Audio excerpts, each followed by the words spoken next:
Hey guys, me Gaster, and welcome to another video. Today I am doing a tutorial on how to fix your comment section on your YouTube videos.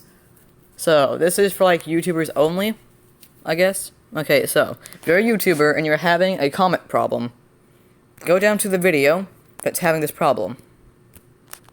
Click the button with the pencil in the top right corner. And now, you go to Advanced Settings, and click Allow Comments. Boom. And then you save. And then you go to YouTube and be like, wait, why aren't the comments still working?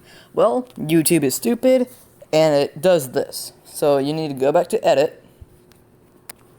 Go to here. If it says, yes, it's made for kids, then you need to fix that by going to, no, it's not made for kids. So then the comment will be allowed. And boom. Now if you go to the video,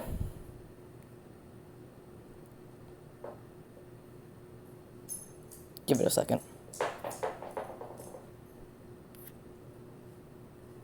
And boom. The comments are now there. You are welcome. Till next time, see you there.